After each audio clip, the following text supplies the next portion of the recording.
How's it going, guys? This is Adam from Slurve, Ship My Money on DraftKings, and I'll be breaking down today's pitching slate for you. I think it's a pretty interesting slate today since DraftKings has adjusted their prices from yesterday, so it's going to be a lot harder, I think, to get the bats you want with the pitchers you want. So I think it's a pretty interesting slate. I'll start with a couple of pitchers that I like for cash games and then move into a couple of riskier, high reward options that I like for GPPs. My favorite pitcher today is Jake Arrieta at 12,100 going against the Pittsburgh Pirates. I definitely like him a lot in cash games. I'm kind of torn on if I'm going to use him for GPPs or not. It really just depends on what hitters I decide I want to use. For cash games, I think he's got the highest floor and the highest ceiling. I don't love his matchup with Pittsburgh. Pittsburgh hits righties really well, even though they're a right-handed heavy lineup, and they don't strike out very often. And combined with that, Arrieta is still striking out a good amount of people this year at about 24%, but that's down from the 27% rate that he has had the last couple of years. His swinging strike percentage is still up at like 11%, so I don't know that his strikeout percentage will stay down, but I don't think the Pirates are the team that are very likely to just come out and, get struck out a lot by him.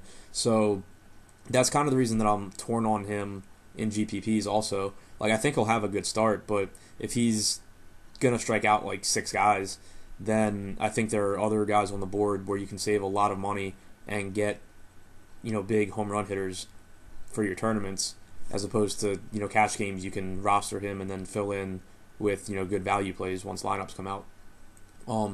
My second cash game pitcher is Michael Wacha at 9,000 at home against the Phillies. Outside of the game against the Padres, where he somehow didn't record a single strikeout, he's been pretty good this year. I actually like him for tournaments today as well at that price. If you exclude the 6 innings he threw against the Padres without striking anyone out, he struck out 24 batters in 23 and a third innings, if you exclude that game, which is higher than normal for him. Even including the Padres game, he's in line with, his career numbers. And he's facing a Phillies team in St. Louis that strikes out about 21% of the time against right-handed pitching, and they don't hit them well. 293 WOBA, 76 WRC plus so far this year against right-handed pitching in Busch Stadium. So I think it's just a good spot for Wacha to get the win. And so I like him in cash, and I think that he's got some upside at that price in tournaments. Moving into the pitchers that I only like for tournaments, I think Matt Harvey is at least interesting at 10,400 on DraftKings, and definitely at 9. I think it's 9,500 on FanDuel. He did better in his last start. The thing with him so far this year is his slider has just been bad, and I think that's leading to the major drop in his strikeouts. So far this year, he's only struck out 16.9% of hitters, and he's only got a 9.9% swinging strike rate, whereas last year he struck out about 24% of hitters with a swinging strike rate around 11%. So to me, that's like an issue with his pitches, and looking at his pitch values, like his fastball's not much different than previous years, but his slider, where it used to be a plus pitch, has been really bad this year. So I don't know if there's a reason for that or not, other than he's throwing it about 2 miles an hour slower than he did last year. So that's something that, I guess could rebound at some point, but I don't know. But he's facing an Atlanta team that is not good at hitting. And, they struck out like 8 times yesterday against Bartolo Colon, who, even if Harvey, doesn't have the stuff that he did last year, he's still got better stuff than Bartolo Colon, I would think. The reason I don't like him as much in cash games is Atlanta, they've been striking out a lot lately, but generally they don't strike out a ton. Like, they put the ball in play, and if Harvey's not striking people out, that's going to be a lot of balls in play. And especially on a site like DraftKings, where you get deducted for walks and hits, he could easily end up with a very mediocre line that I don't want to pay over $10,000 for. Atlanta has gotten to a couple of stud pitchers already this year where, they just kind of get a bunch of base hits and just kind of ruin their line. So I prefer him more for GPPs, hope that he kind of regains his form and takes advantage of an Atlanta team that's really, really struggling right now. They do have the lowest total on the board, so I don't hate him in cash. I just would rather pay up for Arrieta because I think he's safer.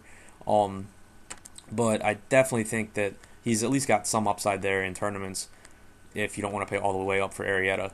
I don't think that it's super unlikely that Harvey happens to outscore Arrieta tonight, with Arrieta facing a team that can really hit and doesn't strike out a lot, and Harvey facing a team that can't hit and lately has been striking out a ton. Um, Moving down from Harvey and Waka, I like Jose Quintana today against Boston as a tournament play. Last year, Boston was pretty good against left-handed pitching. This year, in a much, much smaller sample size, they've been absolutely horrible. They've struck out about 25% of the time. They have a 64 WRC plus, 269 WOBA. I don't think they're that bad, but last year their WOBA was 327, but they still struck out 20% of the time, and their WRC plus was 101, so they were like league average. So I could definitely see there being some regression off of that. And while I don't think it'll regress as far as it has so far this year, I could still see them just not being like a really good offense against lefties. And you combine that with Quintana, who's a good pitcher. He's not someone I target a lot, and a lot of times I end up regretting it. But today he's priced at 8,100 on DraftKings, and I really like him in that spot. The Red Sox are only projected to score 3.4 runs by Vegas, so they seem to like him in that spot too. He's a heavy ground ball pitcher. He's good against righties, and so I'm not too worried about him at home. Even though it's at Hitter's Park, he does have pretty neutral splits over the course of his career pitching in Chicago. So that's someone who I think he's got a lot of upside at his price today. He struck out 10 guys in his last start. He's been striking out guys just in general this year.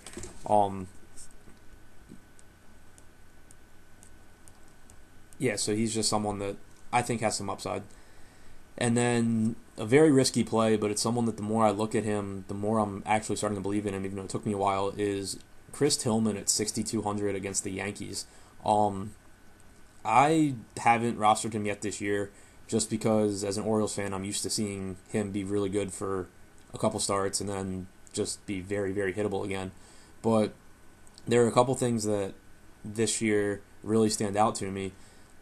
First is just so far he's been a completely different pitcher as far as pitch selection goes. Over the course of his career, he averages about 63% fastballs per start. This season he's only throwing 55% fastballs, and he's bumped up his cutter usage from 6.6% over the course of his career to 14.6% this year. His cutter actually hasn't graded out as a plus pitch, but it's still, it's different than his very straight four-seam fastball. But he also has increased his changeup usage about 3 percentage points at the expense of his curveball. His changeup so far this year it's been rated, phenomenal. And watching games, it just looks great. In the Toronto game, he started out really bad in the first inning, and then he just really started throwing that changeup, even the right-handed batters, and you could see it just made a huge, huge difference. So far this year he's striking out 24% of hitters, which is a huge increase over the 16-17% that he normally is. But his swinging strike percentage has gone up from about 7% last year to over 11% this year. And if you watch a lot of Orioles games, Tillman's issue is always putting people away. He regularly leads the league in two-strike foul ball percentages. He gets to two strikes on everybody, and then they just hit 5 foul balls, 6 foul balls, drive up his pitch count, and then don't strike out. This year he's actually putting guys away, which I think is probably a result of the change in, one, he's throwing harder this year. Two is he's not throwing as many just four-seam straight fastballs that he just doesn't get movement on. He's throwing the cutter more, he's throwing the changeup more, so guys are out in front of the changeup or late on the fastball. So while he's still priced low, it's not an ideal matchup, but the Yankees have been not very good this year. I think they'll start to get better, but while he's still priced at 6,200, especially on a day like today in GPPs where you have Arrieta, who's expensive, and then just some kind of middling options, nobody that stands out as a really good value play.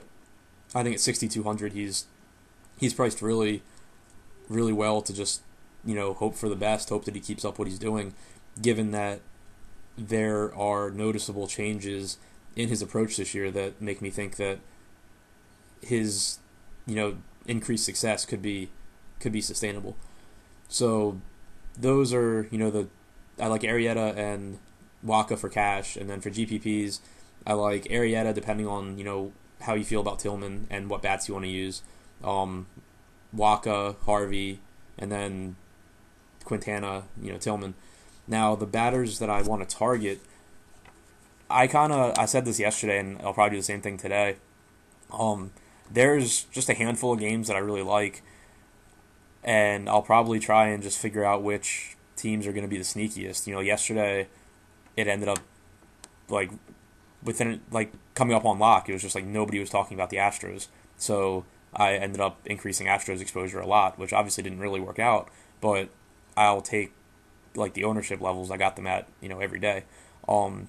Today the teams that I really like, Toronto I think is the obvious team facing a lefty at home who doesn't strike anyone out, but I'm really interested in seeing how highly owned they're going to be because Martin Perez induces a ton of ground balls. So it's a good spot for the Jays hitters, but if they're just going to be massively owned, I'm going to just hope that Martin Perez does his thing, maybe gives up 4 or 5 runs, but they're just on, base hits, where I can take another team where, I get a few home runs out of them. If people are going to be off of them because they burned them the last few times they played them, then by all means, I love getting on Toronto today. They have the highest projected Vegas total. They're in a great spot at home against Martin Perez and that Texas bullpen. The Giants against John Moscott in Cincinnati are in a really good spot. They're projected to score 5 runs. He's just, not a good pitcher. The Giants have a lot of guys from both sides of the plate that can hit, and it's a favorable ballpark boost. So that's another team. They were very, very low owned yesterday, and they had a big game. So I think their ownership will probably come up some today, especially since they're the second highest Vegas total on the board. Houston at home against Minnesota. Minnesota's starting Alex Meyer, who pitched an inning against Detroit the other day and just looked flat out terrible. He's supposed to not be that bad, but definitely someone I'd like to target with a team that has a lot of power and a team that steals a lot of bases against Kurt Suzuki, most likely, who isn't going to throw anybody out. I could see, I don't think Altuve and Correa will ever really be low owned, but yesterday they were highly owned, but then the rest of the stack was under 10%. So maybe something like that happens again today, and it's a really good spot just because you have Meyer starting and then the Twins bullpen, which isn't good either. I also want to target the Angels against the Brewers starting Junior Guerra in Milwaukee. The Angels just tend to go pretty low owned because they haven't hit well this year, and they just have a lot of just ugly names in their lineup outside of Trout. But they're projected to score 4.7 runs. They get the ballpark boost being in Milwaukee. And so that's something else I would like to consider. But I know at least on DraftKings they're priced pretty high, higher than I expected. The team that I really, really am on right now, and I'm hoping that it makes it through the day without them becoming really popular, is the Diamondbacks against Justin Nicolino. Last year he struck out 6% of batters, which obviously is nothing. I could see them being lower or less popular because they're playing in Miami, which isn't as good of a hitter's park as Cincinnati or Milwaukee or Toronto. But when I went to bed last night, they were projected to score 3.9 runs, and they're now small favorites projected to score about 4.5. So that's a ton of movement in their projected total, and now it's more in line with what I expected. And their right-handed bats are priced pretty fairly. That's the one, in the little bit of time I spent working on roster construction today, they were the one stack I liked where I could actually fit Arrieta and go a couple different routes with my second starting pitcher and then still get the hitters I want. So that's a spot that I'm hoping stays kind of under the radar today. I don't know if it will or not, but out of those 5 teams, my game plan is probably going to be to just find the one or two that people aren't talking about as much and then take them, because I think there's all 5 of those teams have probably close to equal chances of being the highest scoring team on the slate. So I'm just going to take whichever one other people don't want. So those are my thoughts on the pitching slate right now. Definitely stop into the Slurve chat later. Get my thoughts once I've had a look at starting lineups to come out, because that can obviously change where I want to go with pitching. And just stop in and chat. And good luck today, guys.